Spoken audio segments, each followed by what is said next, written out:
Salut tout le monde, j'espère que vous allez bien. Aujourd'hui on se retrouve donc pour la review, la critique, mon analyse de Money in the Bank 2020. C'est ma deuxième critique de pay-per-view de l'année, hein. Je préfère l'annoncer tout de suite, la vidéo sera plus courte que pour WrestleMania puisque déjà le show a été beaucoup plus court que Mania. Mania a duré 6 heures avec les deux soirées cumulées. Et Money in the Bank a duré seulement 2 heures et demie. Je me suis fait la réflexion à la fin du pay-per-view, mais ça doit être franchement l'un des pay-per-view les plus courts depuis très longtemps. Je pense qu'il faut vraiment remonter loin pour retrouver un pay-per-view qui a été aussi court. Et je ne vais pas vous mentir que ça m'a fait très très bizarre. À la fin du pay-per-view, je me suis dit, attends, mais c'est déjà fini. Et c'est vrai que c'est rare parce qu'on a été habitué à avoir des pay-per-view lambda, entre guillemets, qui durait facilement 3 heures et demie. Donc là, le fait qu'il dure moins de 3 heures, je vais pas vous mentir que ça m'a fait bizarre. Mais c'est pas plus mal. C'est pas plus mal, franchement. Du coup, voilà, écoutez, on va pas perdre plus de temps. On va rentrer directement dans la review. Le pré-show, je vais le passer. Je ne veux pas en parler comme pour Mania, tout simplement parce que je ne l'ai pas regardé. Je sais que Jeff Hardy et Cesaro se sont affrontés. Je ne sais même pas qui a gagné, je vais être franc avec vous. Je pense que c'est Jeff Hardy et j'en ai vraiment aucune idée. Parce que ça ne m'intéresse pas, ça ne me passionne pas. Même si sur le papier, Jeff Hardy, Cesaro, ça peut être sympa. Voilà, je veux dire, ça fait partie du pré-show. Donc si la VE a jugé que ça n'était pas assez bon pour faire partie du pay-per-view, j'estime que je ne dois pas perdre mon temps à le regarder. Donc, l'opener de ce Money in the Bank, c'était un Fatal 4-Way tag team match pour les ceintures par équipe de SmackDown. On avait donc les champions, le New Day, qui ont remis en jeu donc les ceintures, contre les Forgotten Sons, John Morrison et le Miz, et une équipe composée de Lindsay Dorado et Grand Metalik. Du coup, le match a duré 12 minutes et je pense que c'est l'un des meilleurs matchs de la soirée, peut-être même le meilleur match de la soirée. Je l'ai vraiment trouvé sympa. En fait, j'en avais déjà parlé, mais pour moi, l'opener, en fait, entre guillemets, hein, parfait pour moi, c'est un match pas trop court et pas trop long, donc c'est-à-dire un match qui dure environ 10 minutes, où tu as de l'intensité de malade, où ça va à 2000 à l'heure, t'as pas le temps en fait de mettre ton cerveau sur pause, t'as pas le temps de détourner ton regard de l'écran pendant 5 secondes, sinon t'as loupé quelque chose. Et en fait, ce match, il remplit vraiment toutes les cases. Alors, le match n'est pas parfait dans le sens où j'ai noté qu'il y a eu quelques botches. Enfin, c'est pas vraiment des prises ratées. Parce que pour moi, un botch, vraiment, enfin, c'est plus une prise ratée. C'est plus, on va dire, des imprécisions. Des questions de timing, tout ça qui n'était pas respecté. Du coup, des fois, tu voyais que c'était raté, tout ça. Il y a eu quelques imprécisions. Mais pour moi, c'était un match vraiment très très fun, vraiment très très plaisant. Et au début, je me suis dit que le New Day allait vraiment perdre les ceintures. Ils m'ont vraiment mis le doute à un moment donné. Mais finalement, non. Donc, c'est le New Day en fait qui conserve les ceintures avec un big ending de Biggie sur Lindsay Dorado, je crois, si je me souviens bien. Et du coup, voilà, victoire du New Day qui conserve les ceintures. Ils ont réussi à me mettre le doute. Je pensais vraiment qu'ils allaient perdre les ceintures à un moment donné. Mais le match en lui-même était vraiment très plaisant, très kiffant. C'était fun, vraiment. C'était fun. Les seuls qui, pour moi, ont fait un petit peu tâche, c'est les Forgotten Sons qui, pour moi, n'ont pas apporté grand-chose au match. Après, voilà, je suis peut-être un petit peu sévère avec cette équipe. J'avais d'ailleurs mis ça sur Twitter. Mais pour moi, les Forgotten Sons, quand je les ai vus débuter à SmackDown, je me suis dit, vous allez voir, ils vont avoir un destin à la Sanity 2.0. Alors, j'espère pas pour eux, bien sûr, parce que si c'est le cas, c'est pas, voilà, c'est pas ouf, hein. Mais c'est vrai que voilà, j'ai du mal avec eux. Je les vois pas vraiment faire quelque chose en équipe. Alors pourquoi pas le leader de l'équipe en solo. Je sais d'ailleurs même plus comment il s'appelle à la WWE. C'était Gunner à la TNA. D'ailleurs, c'est celui qui a pas catché durant ce match. Peut-être qu'il peut avoir un avenir en solo, je sais pas. Par exemple, voilà, Wesley Blake. Moi, je me rappelle de lui quand il était avec Murphy, quand c'était l'équipe Blake et Murphy. Mais sinon, voilà, c'est un petit peu, je sais pas, j'ai du mal à y croire à ce clan. Mais bon, voilà, seul l'avenir nous le dira. Mais voilà, pour revenir au match en lui-même, c'était vraiment très cool. Pour moi, c'est l'un des meilleurs matchs de la soirée, très clairement. J'ai pas eu le temps de m'ennuyer. Et du coup, bah, c'était vraiment très sympa.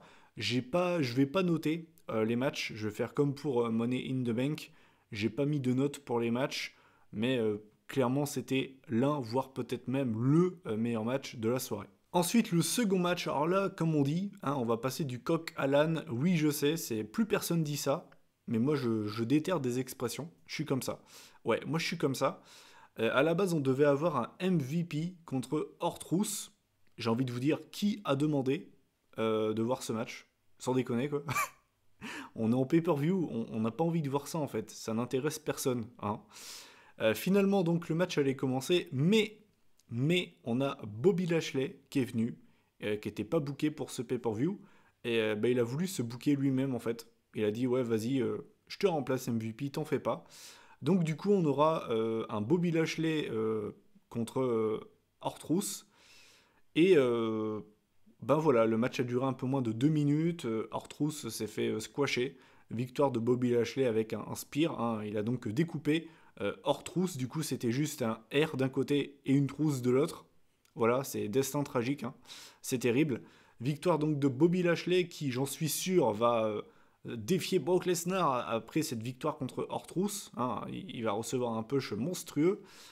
Non, voilà, enfin, je sais pas ce que ça fout en pay-per-view, vraiment. Mais bon, voilà, c'est comme ça. Le seul truc que j'ai noté en fait sur ce match, le truc qui m'a fait rire, c'est quand Ortrous a fait son entrée, où en fait bah, il faisait ses What's Up, mais bah, vu que il n'y avait personne, c'était vraiment la tristesse. En fait, j'avais l'impression de voir un concert de Kinvey. C'était vraiment la tristesse, quoi. Le mec était là, il était surmotivé, mais en fait, bah, il y avait personne. Donc voilà, c'est la tristesse, quoi. Mais bon, bref, on va pas s'attarder plus longtemps sur ce match, on va passer à la suite. Et les gars, là, on va devoir parler. Et oui, oui, oui, oui, oui. Puisque on avait la championne de SmackDown, Brigitte. Brigitte qui défendait sa ceinture contre Tamina Mina et Waka Waka et Tamina Mina Zangalewa, cause this is Africa. Tamina contre Brigitte, c'est vrai que c'est pas une affiche qui me faisait rêver, je vais pas vous mentir, mais bon, bah voilà, c'est comme ça, c'est sur la carte, on va devoir faire avec. Hein. Le match a duré environ 10 minutes. Voilà, c'était bien, fallait pas que ça dure plus longtemps parce que déjà 10 minutes c'était un petit peu long, je trouve. Donc voilà, 10 minutes c'était bien. Le match en lui-même, bah c'était pas terrible. Voilà, en fait, on a Brigitte qui a pris Tamina de haut en mode t'es trop nul, toi, je vais te battre tranquille. Finalement, Tamina, à un moment donné, elle va se défendre, elle va reprendre le dessus sur le match. Bailey, en plus de ça, qui lui avait balancé de l'eau dans la gueule, ce qui n'est franchement pas une très bonne tactique, on va pas se mentir. Donc Tamina, elle reprend le dessus, Brigitte, elle est en PLS, et au moment où tu te dis que Brigitte, elle va perdre la ceinture, bah en fait, on a Sasha Banks, sa meilleure amie, qui vient un petit peu la sauver, qui vient distraire Tamina, et derrière, c'est Bailey qui l'emporte avec une sorte de roll-up, si je me souviens bien. Un roll-up d'ailleurs pas très beau. Hein. Du coup, voilà, victoire de Brigitte, qui reste la championne de SmackDown. Ça me surprend pas vraiment, parce que en fait, je voyais vraiment pas Tamina devenir championne, je vais pas vous mentir. Euh, on voit le truc arriver à des kilomètres sans déconner. On aura un Brigitte Sasha Banks à SummerSlam pour le titre en fait. Parce que Sasha Banks, à un moment donné, elle va venir, elle va dire ouais, mais si j'étais pas là, t'aurais déjà perdu le titre depuis très longtemps, blablabla. Enfin, tu vois arriver le truc à des kilomètres. Alors, je dis ça et ça se trouve, bah, ce sera pas du tout ça le truc. Et je vais passer pour un con. Mais voilà, enfin, moi je pense qu'on aura ça quoi. Brigitte contre Sasha Banks pour le titre à SummerSlam.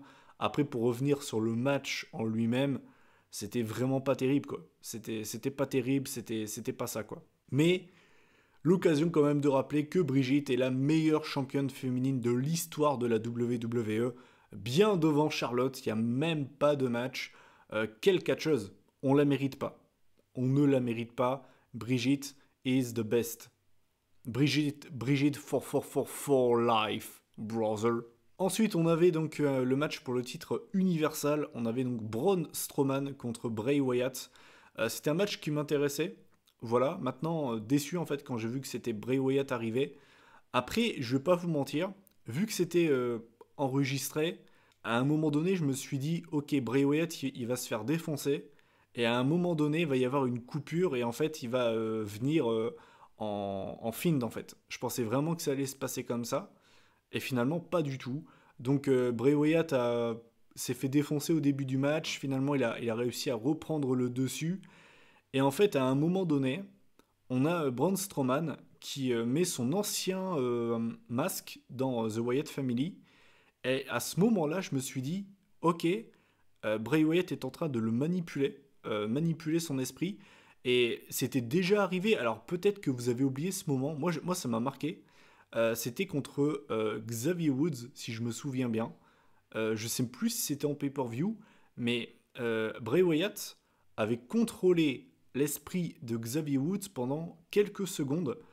Et ça m'avait vraiment marqué, j'avais trouvé ça super cool. Et sur le coup, je me suis dit, ok, mais c'est bien pensé. Et en fait, pas du tout, parce qu'après, bah, tu vois que Braun Strowman, il enlève son masque, il le piétine, il porte un running power slam sur Bray Wyatt, et du coup, bah, Braun Strowman conserve la ceinture.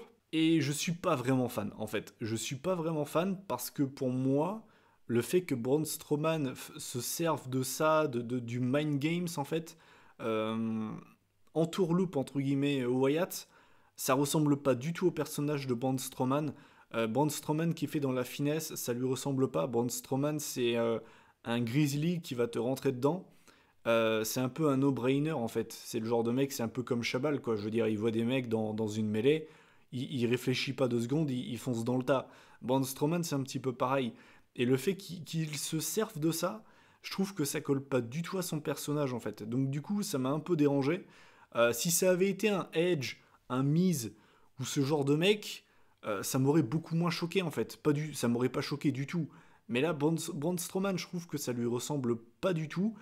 Et je suis déçu parce que si jamais en fait il s'était servi de ça, c'est-à-dire du fait que Wyatt le contrôle mentalement, j'aurais trouvé ça super cool. Mais là du coup bah non en fait, je trouve que ça colle pas au personnage. Donc j'ai pas aimé la fin.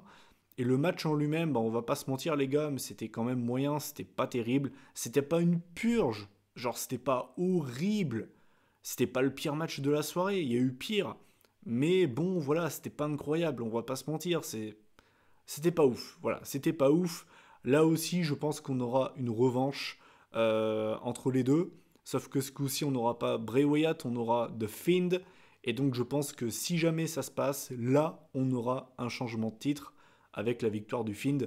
Pourquoi pas dans un nouveau match cinématique comme on a eu à Mania dans la Firefly Funhouse. Je pense qu'ils sont totalement capables de le faire partant dans le délire de Braun Strowman qui était un strongman avant de devenir catcher.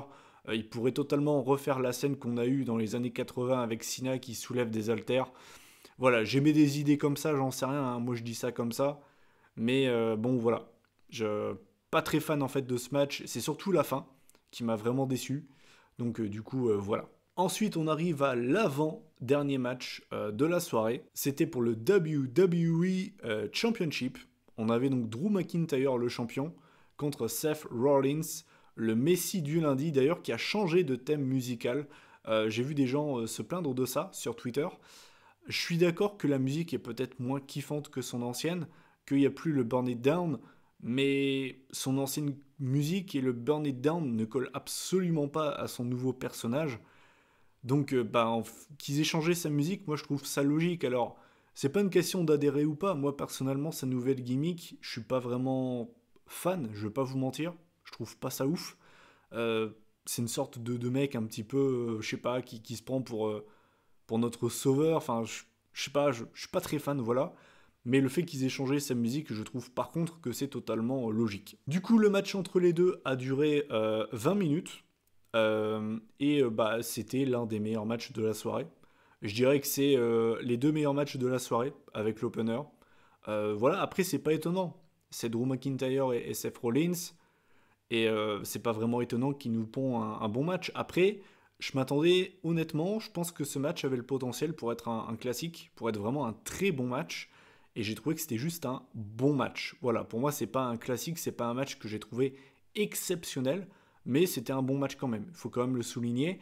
Et par contre, là, clairement, on peut regretter le fait qu'il n'y avait pas de public. Je pense que s'il y avait eu un public pour ce match, ça aurait été beaucoup mieux. Mais bon, c'est comme ça, on doit faire avec, c'est comme ça. Hein. C'est pas la VE qui a choisi ça. Donc du coup le match en lui-même était vraiment sympa. Par contre, je vais être franc avec vous, je vais pas m'y attarder très longtemps. J'ai pas grand-chose à dire dessus. Victoire donc de Drew McIntyre qui conserve la ceinture. Je trouve que c'est une très bonne chose, avec notamment une victoire sur son Claymore Kick. Et par contre, là aussi, une chose que j'ai aimé, il n'a pas dû sortir 3, 4 Claymore. Il a eu seulement besoin de s'en servir une seule fois. Et je trouve ça bien. Parce que je trouve que on est dans une période, on est dans une génération où maintenant le catcheur ne gagne plus son match avec un finisher. Il est toujours obligé de sortir 2, voire même 3 fois son finisher. Et quand c'est Brock Lesnar, j'en parle même pas, c'est encore pire. Et le fait qu'il ait un finisher qui soit clutch, c'est-à-dire qu'il n'ait pas besoin de s'en servir 4 fois dans le match pour gagner, c'est-à-dire que quand il le sort, tu sais que c'est fini, j'aime bien ça. C'est un petit peu comme à l'époque le Tombstone Pile Driver. En général, quand il sortait le Tombstone, 9 fois sur 10, c'était terminé. Il n'avait pas besoin de le sortir 2 fois pour gagner un match. Là, si c'est pareil, bah, ça me va. Voilà, alors je vois déjà des gens qui vont me dire oui, mais Mathieu, contre Lesnar, il a dû le sortir 4 fois. Brock Lesnar, les gars, c'est pas un catcheur, c'est Terminator. C'est pas pareil. Il se bat pas contre un être humain, il se bat contre un monstre. Vous voyez ce que je veux dire? Donc c'est un truc que j'ai bien aimé. Voilà. Quand j'ai vu qu'il a fini le match là-dessus, j'ai dit ok, c'est cool. Voilà, c'est cool. Après, le match a duré 20 minutes, donc le fait qu'il le sorte à ce moment précis du match, ça peut aussi expliquer ça, hein. Mais j'ai trouvé ça cool. Voilà. Du coup, le match en lui-même était cool, j'ai bien aimé. Pour moi, c'est l'un des meilleurs matchs de la soirée. Et la dernière chose que je voulais dire par rapport à ce match, c'est l'après-match en fait. Puisqu'en fait, on a McIntyre qui tend la main à Rollins en mode GG, bro, t'as failli me battre, enculé. Et finalement, Rollins, il accepte. Et ça, c'est un truc que j'ai trouvé très bizarre. Parce que Rollins, il est en heal. Et un heal qui la joue fair play, je trouve ça très chelou. Surtout que bah, il se considère un peu comme le Messi du lundi. Le mec, dans sa tête, c'est le meilleur, blablabla. La VE doit compter sur lui, doit miser sur lui. Parce qu'il n'y a que lui qui peut nous remettre dans le droit chemin, blablabla. Et là, le fait qu'il lui serre la main, j'ai trouvé ça très bizarre. Donc, à suivre. Et enfin, on avait donc les 2 Money in the Bank ladder match qui se tenaient donc au même moment, le match des femmes et le match des hommes. Je ne vais pas revenir sur tous les participants parce que la flemme. Voilà, de toute façon, vous avez vu les matchs, donc vous savez qui était dans le match, quoi. Du coup, alors, le match des femmes a duré 22 minutes apparemment et le match des mecs 27. Je vais pas, alors par contre je vous le dis direct, hein, je vais pas détailler tout ce qu'il s'est passé dans ce match parce que sinon on n'est pas couché, hein. Les femmes se sont réunies au niveau des ascenseurs et les hommes au niveau de la salle de muscu. Je savais même pas qu'il y avait une salle de muscu dans les headquarters de la WWE. Non mais c'est abusé quoi. Donc le match commence, donc tout le monde se tape dessus, logique. Chez les femmes, on a Asuka qui saute dans le tas, voilà.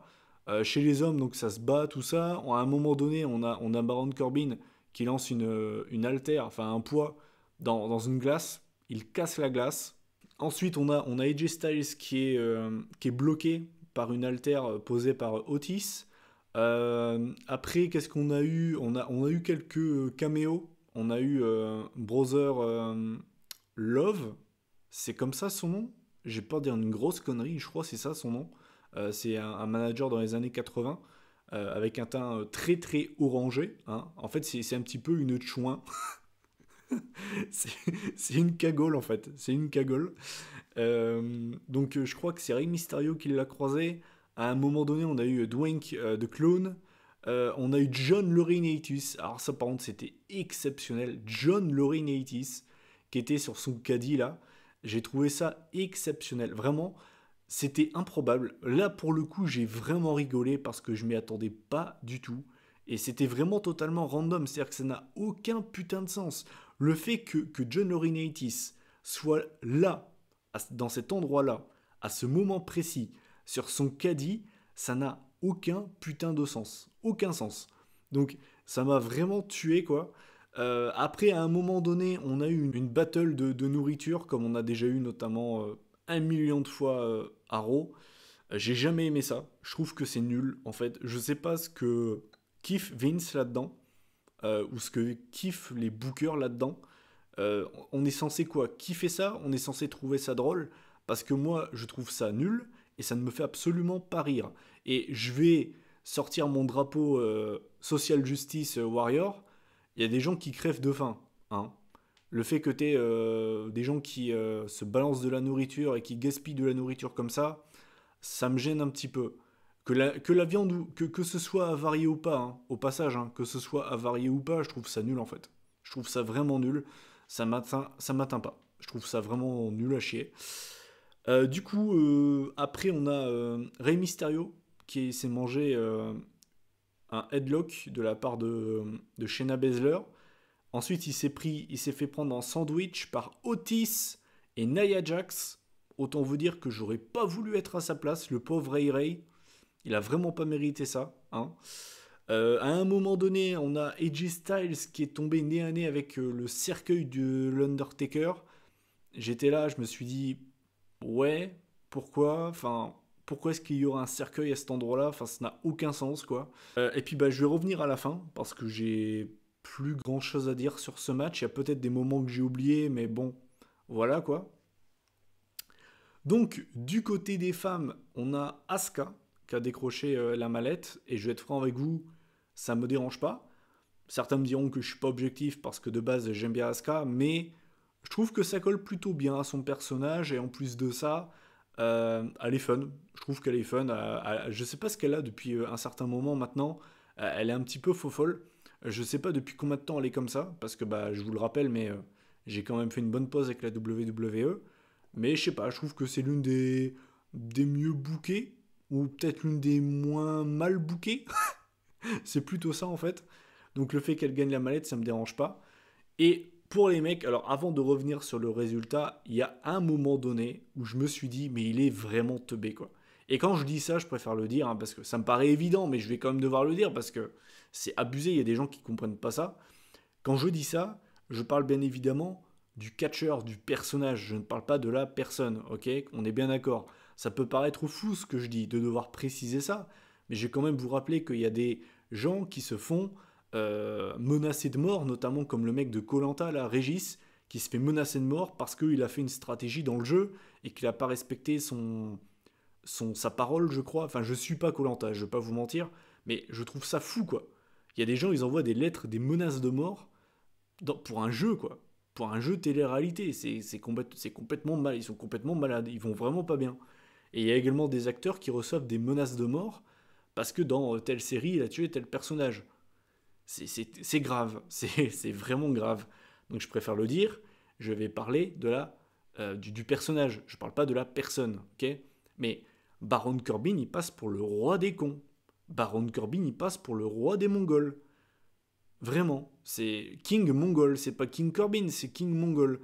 Parce que je sais pas si vous vous souvenez, mais à un moment donné, on a Asuka qui monte, qui est tout en haut. On voit Corbin qui dit non. Déjà, quand il dit ça, je sais pas pourquoi est-ce qu'il dit ça, tu vois. Il monte tout en haut de l'échelle et il commence à dire à Asuka non, c'est ma mallette et tout. Mais pourquoi il fait ça en fait? Il y avait deux mallettes à décrocher. Asuka, elle en décroche une. Et spoiler alerte, tu peux décrocher l'autre. Oui, oui, c'est possible. Mais non, je sais pas ce qu'il a fait là. Le mec, il a commencé à péter un câble, j'ai pas compris. Donc du coup, Asuka lui a mis un kick, si je me souviens bien. Corbin tombe. Et donc, bah, il gagne pas le match. Mais pour le coup, il passe vraiment pour un débile. Mais vraiment pour un énorme débile. Pour un giga débile, quoi. C'est chaud, quoi. C'est chaud. Et du coup, si je me souviens bien, AJ Styles veut décrocher à la mallette. La mallette lui glisse des mains. Et ça tombe directement dans les bras de Otis Dozovic. Alors ça, c'est quand même pas banal. Otis Dozovic, Mr. Money in the Bank. Et alors là, sur Twitter, ça a été un déferlement. On avait comme d'habitude deux teams. Ceux qui trouvent que c'est une bonne idée parce que c'est un résultat totalement inattendu, inespéré, que c'est une jeune superstar qui n'a jamais eu d'opportunité et que du coup c'est bien. Et de l'autre côté, on a les gens qui trouvent ça nul à chier parce que t'as du Aleister Black et tout dans le match et que c'est de la merde. Moi, honnêtement, vous allez me dire que je me mouille pas, tout ça. je suis un petit peu entre les deux en fait. C'est-à-dire que d'un côté, les gens qui me disent que c'est un nouveau, que ça va lui donner une opportunité, qu'il a jamais été pushé, que c'est une bonne chose, je les rejoins. De l'autre côté, c'est vrai que franchement, j'ai du mal quoi. J'ai du mal à être content. Quand il a gagné la mallette, j'ai rigolé. J'ai vu que In The Panda était mort de rire sur Twitter. Il a dû mettre au moins 5 tweets pour dire ça. J'étais un peu pareil, j'étais un peu choqué. J'étais en mode, attends, mais ce que je viens de voir, c'est réel. Genre, je me suis pas peint, je suis pas je suis pas dans un rêve ou un cauchemar là. Ça s'est vraiment passé. Et après, j'ai rigolé en fait. J'ai rigolé parce que c'est totalement inattendu. Et honnêtement, je vais être franc avec vous, je ne sais pas s'il va réussir son cash-in. Je pense même qu'il va le foirer. Alors je ne sais pas comment. J'ai vu d'ailleurs des rumeurs aujourd'hui. Apparemment, il pourrait cacher sa mallette pour les ceintures par équipe. Alors là, par contre, je vous le dis, autant le fait qu'il soit Mister Money in the Bank, je suis un petit peu le cul entre deux chaises. Par contre, si le mec, il est Mister Money in the Bank, il se sert de ça pour les ceintures par équipe, par contre, je vous le dis, hein, là je vous le dis clairement, c'est nul à chier. Hein. C'est complètement débile. Hein. Le but de gagner cette mallette, c'est de s'en servir pour être champion du monde. Dans ce cas-là, à ce compte-là, bah, demain je vais gagner la mallette et je vais m'en servir pour le titre 24/7. Et je vais faire le tomber sur Rob Gronkowski, quoi. Je veux dire, c'est complètement débile. Enfin, vraiment, j'espère que c'est pas vrai. Je préfère qu'il perde son cash-in, qu'il le fasse sur un catcheur et qu'il le perde, ou qu'il le perde un peu comme Mr. Kennedy, en mode je remets en jeu ma mallette dans un match 1v1 contre je sais pas qui, et je préfère que ça se passe comme ça en s'en servant pour les ceintures par équipe. Je trouve que c'est complètement débile, quoi. Donc du coup, voilà. Asuka, moi, je trouve que c'est un bon choix. Et pour ce qui est de Otis, je suis un petit peu entre les deux, en fait. Parce que d'un côté, je me dis que c'est vrai, il a jamais eu d'opportunité, et à la base, cette mallette, ça a été créé pour ça. Et de l'autre côté, bah, je me dis que c'est Otis, quoi. C'est Otis, et c'est vrai que bah, dans le même match, t'as quand même un gars qui s'appelle Alistair Black. Donc voilà, c'est... Ouais, je sais pas, je suis un petit peu mitigé, les gars, je vais pas vous mentir. Donc voilà. Et pour ce qui est du match en lui-même, parce que j'en ai même pas parlé, de la qualité des deux Money in the Bank ladder match, je vais pas dire que c'était chiant, parce que l'air de rien, je trouve que le match est passé plutôt vite. Le fait de les voir se balader dans le headquarters, c'était quand même plutôt drôle.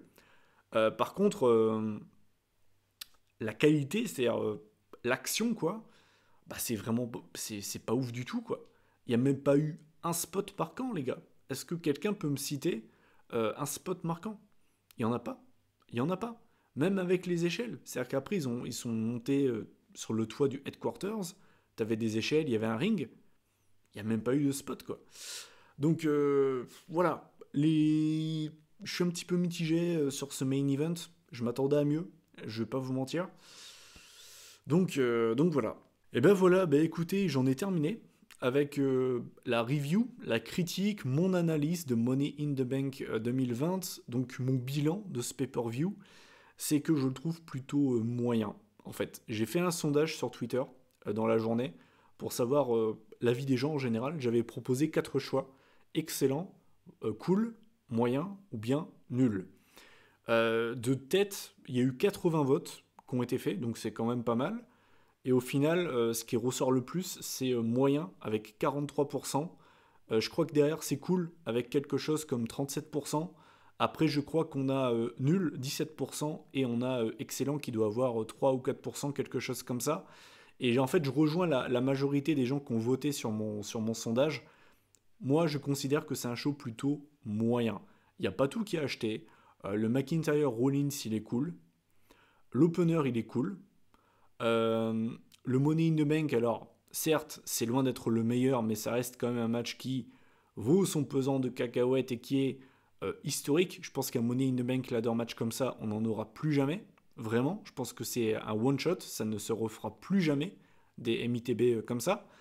Et c'est vrai que de l'autre côté, bah, tu as des matchs qui sont vraiment pas fous. Tu as le match entre Bobby Lashley et R-Truth. T'as le Strowman Wyatt qui est quand même pas terrible.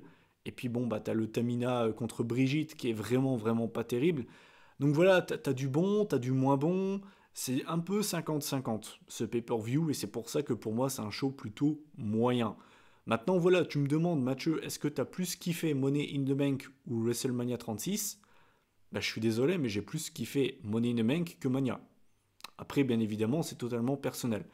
Donc voilà, vous connaissez mon avis sur ce pay-per-view.